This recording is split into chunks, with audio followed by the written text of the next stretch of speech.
सबको ताने देना है दुनिया की रीत। आगे बढ़ना सीख ले, पीछे छोड़ अतीत।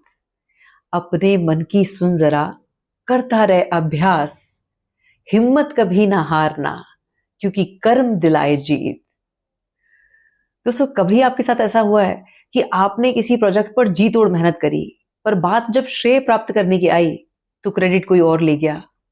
आपने किसी रिश्ते में अपना 100% दिया, शिद्दत से उस रिश्ते को निभाया, पर बात जब शादी की आई तो वो शादी किसी और से हो गई। आपने जी तोड़ मेहनत करी, पाई पाई जोड़ी, और आपका जायज हक कोई और ले गया। अब आप खुद से ये पूछते हैं कि मेरे साथ आखिर ऐसा क्यों? मैंने तो कभी किसी का बुरा नहीं किया। अगर ये विचार आपके मन में है तो आपको कर्मा थ्योरी समझने की जरूरत है। कर्मा कितने प्रकार का होता है, कर्मा काम कैसे करता है, कर्म सिद्धांत क्या कहता है, वो सब आज हम डिटेल में सीखेंगे। लेकिन इससे पहले मैं आप लोगों को एक बात बताना चाहूंगी कि मैं आप सबके दिल से आभारी हूं कि आप लोगों के जो वैल्यूबल कमेंट्स मिलते हैं उससे मुझे प्रेरणा मिलती है नए विषय पे काम करने के लिए। अभी रवि जी ने 2-3 दिन पहले इंस्टाग्राम पे एक बड़ा अच्छा कमेंट किया। उन्होंने कहा कि हिटलर ने निर्दोष लोगों पर अत्याचार किए, उन्हें मारा, और एक गोली उसने अपने मार ली थी और आत्महत्या कर ली थी। तो क्या एक गोली से उसका कर्मा बैलेंस हो गया? इसका जवाब मैं ये देना चाहूंगी कि इसका जवाब मेरे पास नहीं है, लेकिन ये मुझे पता है कि कर्म सिद्धांत को समझकर मेरी लाइफ में एक गजब का शिफ्ट 180 डिग्री का आया है। और लाइफ के गेम को अगर आप समझना चाहते हैं, जीत हासिल करना चाहते हैं, तो डिटेल में इसको समझना होगा कि कर्मा काम कैसे करता है। अगर हम बात हिंदू धर्म की करें, बौद्ध धर्म की करें, जैन धर्म की करें, तो तीनों एक ही बात कहते हैं कि एक्शन का रिएक्शन होता है। जो हमारे पास आ रहा है वो हमारा ही भेजा हुआ है, चाहे वो अच्छा है चाहे वो बुरा है। तो सबसे पहले हमें अपने जो कर्मों को, कर्म कैसे होता है, कर्मा क्रिएट कैसे होता है, उसको समझना जरूरी है। कर्म 3 प्रकार के हैं। सबसे पहला है संचित कर्म। संचित कर्म को अगर हम समझे तो वो है कि जो कर्म हमने कर लिए लेकिन अभी उसका हमें रिजल्ट नहीं मिला है, उसका अभी हमें फल नहीं मिला है, वो हमारा फल पेंडिंग है, वो हमारे संचित कर्म है। जैसे आप एग्जाम्पल से समझो कि हमने एक आम का पेड़ लगाया, तो आम के पेड़ को फलीभूत होने में कम से कम 8-10 साल का समय लगता है। तो आम का पेड़ तो लग चुका है लेकिन अभी उसमें फल नहीं आए हैं, तो वो हमारा संचित कर्म हुआ। अब दूसरा जो कर्म है वो है प्रारब्ध। प्रारब्ध कर्म वो है कि जो हमने पहले के जो कर्म किए, लेकिन अब जो हमें कर्म मिल रहा है, चाहे वो पॉजिटिव है चाहे नेगेटिव है, वो फल जो हमें मिल रहा है वो हमारा प्रारब्ध है। अब अगर इस एग्जाम्पल को हम समझे तो मैं आपको बताऊं कि इस चैनल पे मैं पिछले 7 साल से काम कर रही हूँ, लेकिन अब जो मुझे प्रारब्ध के हिसाब से जो अब मुझे जो फल मिल रहा है, आप लोगों का बेहिसाब जो प्यार मिल रहा है, वो मेरा ये अब प्रारब्ध है। जो कर्म मैंने किया लेकिन जो रिजल्ट अब मिल रहा है वो प्रारब्ध हुआ। और तीसरा जो कर्म है वो है क्रियामान कर्म, जो प्रेजेंट मोमेंट में चल रहा है। अब जैसे इस वीडियो को मैं शूट कर रही हूं और मैं भी अपना कर्म कर रही हूं, और आप लोग देखेंगे तो आप अपना कर्म करेंगे, लेकिन जो कर्म का जो फल है वो उस हिसाब से मिलता है कि किसने किस नियत से उसे देखा और किसने किस नियत से उसे बनाया। अगर मेरी नियत ये है कि मुझे नेम फेम मिल जाए और बस मैं कट कॉपी के पेस्ट करके यहाँ पर कंटेंट डाल दूं और मेरी वाहवाही हो जाए, तो कर्म तो मैंने किया लेकिन जिस नियत से किया मुझे उसका वैसे रिजल्ट मिलेगा। इसी तरह से इस वीडियो को बहुत सारे लोग देखेंगे, लाखों में लोग देखेंगे। हर वीडियो में जो व्यक्ति देखेगा वो अपने दृष्टिकोण से देखेगा।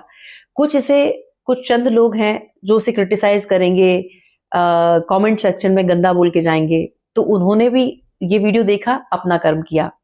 कुछ जो बहुत सारे जो व्यूअर्स हैं वो ब्लेसिंग्स देंगे और बहुत अच्छे वर्ड्स देंगे और वो अपना कर्म करेंगे। और कुछ ऐसे हैं जो सिर्फ देखेंगे, दृष्टा भाव से उसे समझेंगे, सुनेंगे और उसको इम्प्लीमेंट में लाएंगे। तो हर व्यक्ति अपना अपना कर्म कर रहा है, लेकिन किस नियत से कर रहा है, किस भाव से कर रहा है, वो तय करता है कि हमारा किस तरह का कर्म होगा और उसका हमें फल कैसे मिलेगा। तो हमें अपने कर्मों को समझ के अपनी लाइफ की रिस्पॉन्सिबिलिटी लेनी है, पहला। अब दूसरा जो पॉइंट है उसमें यह है कि हर दिन अपने उस दिन की और उस कर्म की रिस्पॉन्सिबिलिटी लेनी है कि जो मैं आज करूंगा वो मैं जिम्मेदारी के साथ करूंगा। उसमें मैं ये नहीं कह सकता कि किसी और को दोष दे दूंगा। अवेयरनेस के साथ हमें हर कर्म को करना है। अब कर्म के लिए लोगों को ये लगता है कि सिर्फ जो हमने हाथों से किसी का किया वो कर्म है। ऐसा नहीं है। कर्म हमारी सोच से, हमारे शब्दों से भी होता है। जैसे कि एक लड़की इंस्टाग्राम पे अश्लील किसी गाने पे डांस कर रही है और उसने अपना ये कर्म किया कि उसने शॉर्टकट मारा। उसे लगा कि मैं अगर अश्लीलता फैलाऊंगी तो रातों रात फेमस हो जाऊंगी। उसने एक बुरा कर्म किया, लेकिन हमने उसके वीडियो को देखा, उसमें रस लिया और लोगों को फॉरवर्ड किया और उसके बाद खुद भले बन के हमने गंदे गंदे कमेंट्स किए कि तुम्हारी जैसी लड़कियां समाज को बर्बाद कर रही हैं, तुम कलंक हो, तुम पे धिक्कार है। तो उसने तो एक बुरा कर्म किया और हमने यहां 3 बुरे कर्म किए।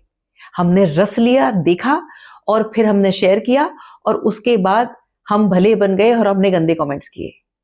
इससे तो भले वो हैं जिन्होंने सिर्फ देखा, मजा लिया और वो अपना दूसरी रील पे आ गए। तो कर्म हमारी बोली से, हमारे सोच से और हमारे जो हम हाथों से कर रहे हैं उस सब से होता है। तो हमें अपने कर्मों की जिम्मेदारी लेनी होगी अगर हम चाहते हैं कि हमारी लाइफ में पॉजिटिव रिजल्ट्स आए। अब हम बात करते हैं तीसरे पॉइंट की। तीसरे पॉइंट में हमें ये समझना है कि मैं सही बताऊं कि मुझे लाइफ में बहुत कम लोग ऐसे मिले कि जिन्होंने ये एडमिट किया कि हाँ उनसे बुरा हुआ है। नहीं तो हर व्यक्ति ये कहता है कि पता नहीं मैं ये क्यों सजा भोग रहा हूं, मैंने तो कभी किसी का बुरा नहीं चाहा, मैंने तो कभी किसी का बुरा नहीं किया। एक बार मेरे भी मन में ये विचार आया कि यार हर व्यक्ति ये कहता है कि मैंने कभी बुरा नहीं किया, मैं भी फ्लैशबैक में देखूं कि मैंने क्या क्या किया। और जब मैंने अपने चाइल्डहुड टाइम को याद किया तो मुझे इतनी शर्म आई, क्योंकि झूठ बोलना, चोरी करना, अपनी गलती को दूसरे के ऊपर उड़ेल देना और जेलस करना और लोगों से जो अच्छे हैं, हमसे बेहतर है, उनसे सीखना तो नहीं लेकिन गैंग बना के उनको क्रिटिसाइज करना, ये सारे कर्म मैंने किए। अब यहां तक कि बचपन का एग्जाम्पल मैं देना चाहूंगी कि मेरे फादर के मैं बहुत अच्छे से सिग्नेचर कर लेती थी और मेरी एक टीचर थी, उनके भी मैं सिग्नेचर कर लेती थी। उनके जो असाइनमेंट्स मिलते थे तो मेरे जैसे जो नालायक बच्चे थे जो समय से असाइनमेंट पूरा नहीं करते थे, तो वो क्या करते थे, उन्हें पता था कि दीप्ति बहुत अच्छे सिग्नेचर कर लेती है मैम के, बिल्कुल हूबहू। मैम को भी नहीं पता चला कि वो कॉपीज मैंने चेक की थी। तो बच्चे क्या करते थे, वो जो बैक बेंचर्स थे वो मेरे से रिक्वेस्ट करते थे कि यार हमारा असाइनमेंट पूरा नहीं है, तू प्लीज कर दे। और वो मुझे रिश्वत में कैंटीन से समोसे खिला देते थे और मैं हमारी क्लास के जो बॉयज एंड गर्ल्स थे मैं उनकी सबकी नोटबुक चेक कर देती थी और मैम के सिग्नेचर कर देती थी।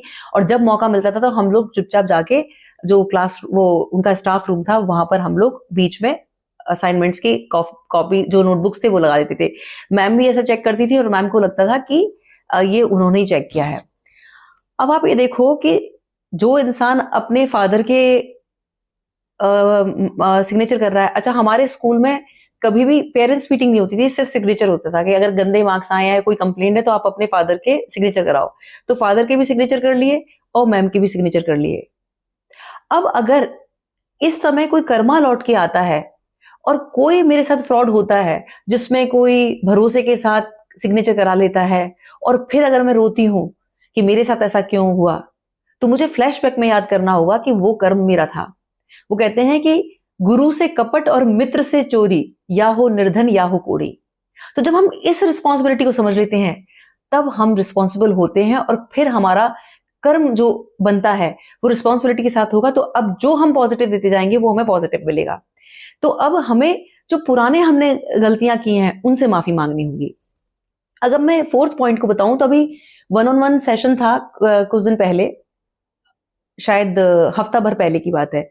एक मैम ने ये कहा कि मेरे बचपन के चाइल्डहुड वुंड्स हैं और वो मुझे बहुत ट्रिगर करते हैं। और उन्होंने बताया कि जब वो 6-7 साल की थी तो उन्होंने एक बारात के लिए चमकीली ड्रेस पहनी थी और जो कि उनकी मम्मी ने पहनाई थी। तो उनकी मौसियों ने उनका खूब मजाक उड़ाया और उनकी जो वो कहते हैं ना, उनका सेल्फ स्टीम, सेल्फ कॉन्फिडेंस इतना लो हो गया कि उनके वो बोलते हैं कि आज भी मेरे दिमाग में वो हंसी, उनकी जो मेरा मजाक उड़ाया जा रहा था, वो मेरे कानों में रहता है।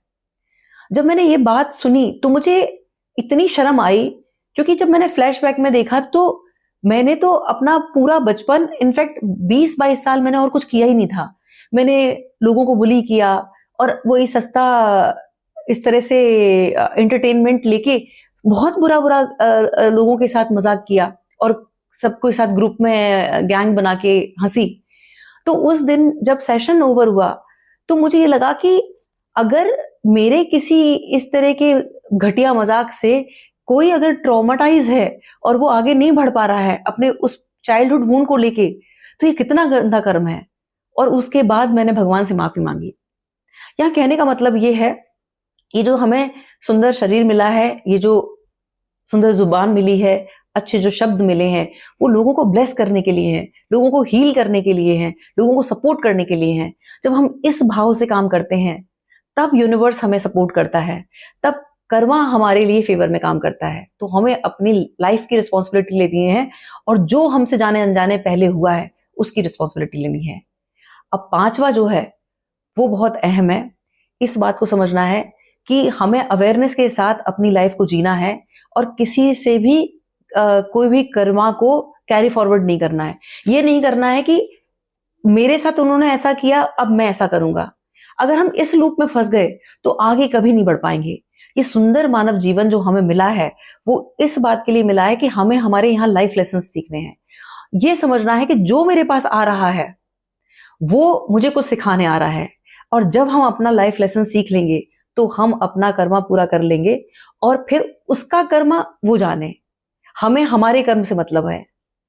तो सार इस वीडियो का ये है कि अगर हम इस सुंदर जीवन को एक खेल की तरह देखें तो ये हमारी जिम्मेदारी है कि जैसे एक खिलाड़ी होता है वो कभी भी शिकायत नहीं करता है कि उसके पास बॉल कैसे आ रही है। वो जिम्मेदारी के साथ एक एक बॉल को समझता है और पूरी जिम्मेदारी के साथ एक एक बॉल को खूबसूरती से समझ के फिर वो हिट करता है और उसके बाद वो अपनी हार या जीत की रिस्पॉन्सिबिलिटी लेता है। वो कभी ब्लेम नहीं करता है कि दूसरी टीम ने मुझे बॉलिंग सही से नहीं की थी, मैं तो सारी बॉलिंग्स अच्छी कर रहा था और ये लोग सिक्स मार रहे थे। ऐसा नहीं। हमें अपनी लाइफ की जितनी खूबसूरती से हम रिस्पॉन्सिबिलिटी ले लेंगे, जिम्मेदारी ले लेंगे और सबके साथ संभाव में रहेंगे, हर कर्म को हम जिम्मेदारी से के साथ करेंगे, तब जीत निश्चित है और कर्म हमारे फेवर में काम करेगा। बहुत बहुत आभार। नमस्कार। जय श्री राम।